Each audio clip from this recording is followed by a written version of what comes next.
Class 8 2023-24 Maths second term question paper അതിൻ്റെ answers ആണ്. 1 തൊട്ട് 7 വരെയുള്ള ക്വസ്റ്റ്യൻസ് പാർട്ട് 1-ലുണ്ട്. ഇത് 8 മുതൽ 13 വരെയുള്ള ക്വസ്റ്റ്യൻസും അതിൻ്റെ ആൻസേഴ്സും. 8ാമത്തെ question, in the figure O is the center, AB is a diameter and C is a point on the circle. ഈ പറയുമ്പോൾ തന്നെ അറിയാം AB is a diameter, C point on the circle. അങ്ങനെ പറഞ്ഞാൽ തന്നെയും ആംഗിൾ ACB 90 ഡിഗ്രിയാണ്. ACB. പിന്നെ ഇവിടെ ഈ രണ്ട് പെയറുകളാണ് ലീനിയർ പെയേഴ്സ്, AOCയും BOCയും. അതിൽ ഒരു പെയർ ഒരു ആംഗിൾ തന്നിട്ടുണ്ട് 120, മറ്റേ ആംഗിൾ 180 മൈനസ് 120 60 ആയിരിക്കും. അതുകൊണ്ട് what is the measure of angle AOC? AOC 60 ഡിഗ്രിയാണ്. ഇനി what is the measure of angle OAC? Angle BCO എന്ന് പറഞ്ഞാൽ ഈക്വൽസ് ആംഗിൾ CBO, അതായത് 120യുടെ ബേസ് ആംഗിൾസ് 120 ആ ട്രയാങ്കിളിൻ്റെ ബേസ് ആംഗിൾസ് 30 ആയിരിക്കും. രണ്ടും ഈക്വൽ ആയിരിക്കും. കാരണം എന്താ? റേഡിയസ് സെയിം ആണ്. OB റേഡിയസ് ആണ്, OCയും റേഡിയസ് ആണ്. അപ്പോൾ എല്ലാ റേഡിയസും ഈക്വൽ ആണെന്ന് നമുക്കറിയാം. അപ്പോൾ ഇവിടെ 60 ഡിഗ്രിയുടെ ഓപ്പോസിറ്റ് 5 സെൻറ്റിമീറ്റർ. അപ്പോൾ അതുകൊണ്ട് ആംഗിൾ ACO 60 ഡിഗ്രിയാണ്. 60 ഡിഗ്രിയുടെ ഓപ്പോസിറ്റ് കിടക്കുന്ന ആ സൈഡും 5 സെൻറ്റിമീറ്റർ ആയിരിക്കും. അപ്പോൾ what is the radius of the circle? 5 centimetre. 9ാമത്തെ ക്വസ്റ്റ്യൻ, A+B × A-B. അത് നമ്മൾ ബൈ ഹാർട്ട് പഠിക്കണം. A+B × A-B എന്ന് പറഞ്ഞാൽ A² - B² ആണ്. A² - B² equals A+B × A-B. ആ സെയിം പോലെ തന്നെ A+2 × A-2 എന്താണ്? A² - B² എന്നുള്ളതിന് ബിക്ക് പകരം ഇവിടെ 2 ആണ്, 2², അതായത് A² - 4. ഇനി കാൽക്കുലേറ്റ് 5.6² - 4.4². അപ്പോൾ എങ്ങനെയാണ്? A+B, A എന്ന് പറയുന്നത് 5.6, B എന്ന് പറയുന്നത് 4.4. അപ്പോൾ 5.6 + 4.4. അപ്പോൾ ഇത് ആഡ് ചെയ്യുമ്പോൾ പോയിൻ്റ് ഇടാം കേട്ടോ. അപ്പോൾ 5.6 + 4.4. അപ്പോൾ 6 + 4 10, ബാലൻസ് 1, 6 + 4 അപ്പോൾ 10 കിട്ടും. ഇനി മൈനസ് 5.6 - 4.4 അപ്പോൾ 1.2 ആണ്. അപ്പോൾ ഇൻറ്റു ചെയ്യുമ്പോൾ നമുക്ക് 12 കിട്ടും. അടുത്ത question, which of the following statements is true regarding the diagonals of a rectangle? Diagonals are equal. റെക്റ്റാങ്കിളിൻ്റെ എല്ലാ ആംഗിളും 90 ഡിഗ്രിയാണ്. Diagonals R ഈക്വലാണ്. ഡയഗണൽസ് എന്ന് പറയുന്നത് ഇവിടെ AC-യും BD-യും ആണ്, രണ്ടും ഈക്വലാണ്.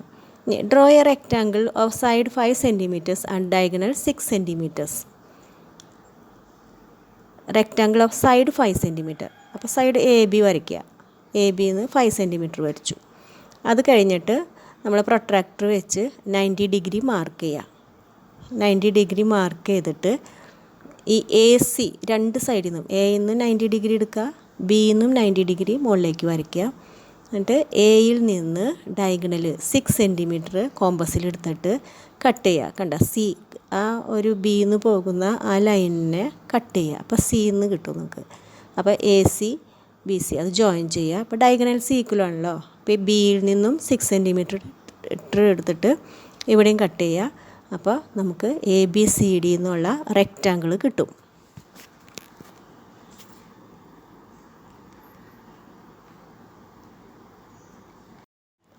പതിനൊന്നാമത്തെ question, the line AB is divided into 7 equal parts. First 4 parts together is AP.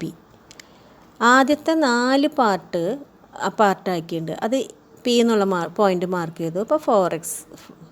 പിന്നെ Pയിൽ നിന്ന് Bയിലേക്ക് 3 തിരിച്ചു. അപ്പോൾ 4 3 7 പാർട്ടാണ് കേട്ടോ മൊത്തം. 7 പാർട്സ്. അതിൽ what portion of AB is P? ABയുടെ എത്ര പോർഷനാണ്, എത്ര ഭാഗമാണ് AP എന്ന് ചോദിക്കണം. അപ്പോൾ അത് 7 കേട്ടോ. മൊത്തം 4 ഉള്ളത് 7 ആണ്. അപ്പോൾ 4/7 പാർട്ട് ഓഫ് AB ആണ് AP. ഇനി what portion of AB is PB? PB എന്ന് പറയുന്നത് 3/7 പാർട്ട് ഓഫ് AB. ഇനി what multiple of PB is AP? AP is 4/3 times of PB. 12th question. Nitya deposited 40,000 rupees in a bank which pays interest compounded half yearly. The annual rate of interest is 10%. After 1 year, she withdrew 15,000 rupees. Nitya deposited 40,000 rupees in a bank which pays interest compounded half yearly. Half yearly എന്ന് പറഞ്ഞാൽ 6 മാസം കൂടുമ്പോൾ interest കിട്ടും. അപ്പോൾ 40,000 റുപ്പീസാണ് അവൾ deposit ചെയ്തത്. Annual rate of interest 1 ഇയറിലേക്ക് ഇൻട്രസ്റ്റ് 10% ആണ്. ഒരു വർഷം കഴിഞ്ഞപ്പോൾ 15,000 റുപ്പീസ് അവൾ വിഡ്രോ എടുത്തു. അപ്പോൾ ഒന്നാമത്തെ question, how much would she have in her account after withdrawing 15,000 rupees. 15,000 rupees എടുത്തതിന് ശേഷം അവളുടെ അക്കൗണ്ടിൽ എത്ര കാശുണ്ട്, അതാണ് ഒന്നാമത്തെ ക്വസ്റ്റ്യൻ. അപ്പോൾ ആദ്യം തന്നെ നമ്മുടെ പ്രിൻസിപ്പൽ എമൗണ്ട് 40,000 റുപ്പീസാണ്. ഇൻട്രസ്റ്റ് ഹാഫ് ഇയർലി ആണ്. ഇൻട്രസ്റ്റ് 1 ഇയറിലേക്ക് 10% ആണെങ്കിൽ ഹാഫ് ഇയറിലേക്ക് 6 മന്ത്സിന് 10/2 5% ആണ്. അപ്പോൾ amount after 1 year 40,000 into 1 + r/100 whole raise to n, അതായത് 40,000 ഇൻറ്റു 1 + 5/100 5% അല്ലേ, അപ്പോൾ 5/100. അപ്പോൾ 1 + 5/100 എന്ന് വെച്ചാൽ 105/100 ആണ്. അപ്പോൾ into raise to half yearly അല്ലേ ഇൻട്രസ്റ്റ് കാൽക്കുലേറ്റ് ചെയ്യുന്നത്, അപ്പോൾ റേസ് ടു 2 ആണ്. 1 ഇയറിൽ 12 മന്ത്സ് അല്ലേ, അപ്പോൾ 40,000 into 105/100 into 105/100 44,100.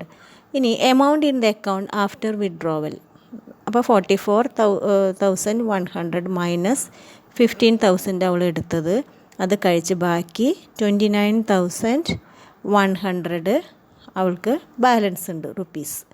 Amount after 6 months. B question, how much amount would she have in her account again after 6 months. വീണ്ടും അത് കഴിച്ച് ബാക്കി എത്ര കാശ് 6 മാസം കഴിയുമ്പോൾ ഉണ്ടാകും. അപ്പോൾ 29,000 ആണ് പ്രിൻസിപ്പൽ എമൗണ്ട് വരുന്നത്. അതിൻ്റെ റേറ്റ് ഓഫ് ഇൻട്രസ്റ്റ് സെയിം തന്നെയാണ്.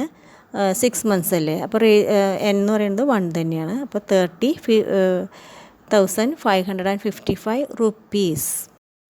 ഇനി 13th question, A square and 2 rhombuses R joined as shown in the figure. നേരത്തെ പറഞ്ഞ പോലെ തന്നെ ആ സ്ക്വയറിനെ പതുക്കൊന്ന് ചെരിച്ച് വെക്കുന്നതാണ് റോംബസ്. അപ്പോൾ ഈ ഫിഗറിൽ ഒരു സ്ക്വയറും ഉണ്ട്, 2 റോംബസും ഉണ്ട്. Draw the figure as per the given measures. ഇത് വരയ്ക്കാനാണ് പറഞ്ഞിരിക്കുന്നത്. അപ്പോൾ ആദ്യം തന്നെ നമുക്ക് 5 സെൻറ്റിമീറ്ററിൽ ഒരു സ്ക്വയർ എന്ന് പറഞ്ഞിട്ടുണ്ടെങ്കിൽ അതിൻ്റെ എല്ലാ സൈഡ്സും ഈക്വലായിരിക്കും, എല്ലാ ആംഗിൾസും ഈക്വലാണ്, 90 ഡിഗ്രിയാണ്. അപ്പോൾ ആദ്യം തന്നെ AB 5 സെൻറ്റിമീറ്ററിൽ വരയ്ക്കുക. എന്നിട്ട് എയിൽ നിന്നും ബിയിൽ നിന്നും സ്ട്രേറ്റ് മുകളിലേക്ക് 90 ഡിഗ്രി പ്രൊട്രാക്ടറിൽ എടുത്തിട്ട് 90 ഡിഗ്രി വരച്ചിട്ട് 5 സെൻറ്റിമീറ്റർ കട്ട് ചെയ്ത് സ്ക്വയർ വരയ്ക്കുക. അതിന് ശേഷം അവിടെ നിന്ന് 40 ഡിഗ്രി മെഷർ ചെയ്തിട്ട് താഴേക്ക് വരയ്ക്കുക. പിന്നെ 5 സെൻറ്റിമീറ്റർ കട്ട് ചെയ്യുക. ഇവിടെ നിന്ന് ഇതിൻ്റെ റോംബസിൽ ഒരു ആംഗിൾ 40 ആണെങ്കിൽ അതിന് സ്ട്രെയിറ്റ് നേരെ താഴെ കിടക്കുന്ന ആ ആംഗിൾ 180 - 40, അതായത് 140 ആയിരിക്കും. അപ്പോൾ ഒരു ആംഗിൾ 40 എടുക്കുക, ഒരു ആംഗിൾ 140 എടുക്കുക, 5 സെൻറ്റിമീറ്ററിൽ കട്ട് ചെയ്യുക. അങ്ങനെ 2 സൈഡും ചെയ്ത് കഴിഞ്ഞാൽ നമുക്ക് ആ പിക്ചർ വരയ്ക്കാൻ പറ്റും. അടുത്ത ക്വസ്റ്റ്യൻസ് അടുത്ത വീഡിയോയിൽ പാർട്ട് 2.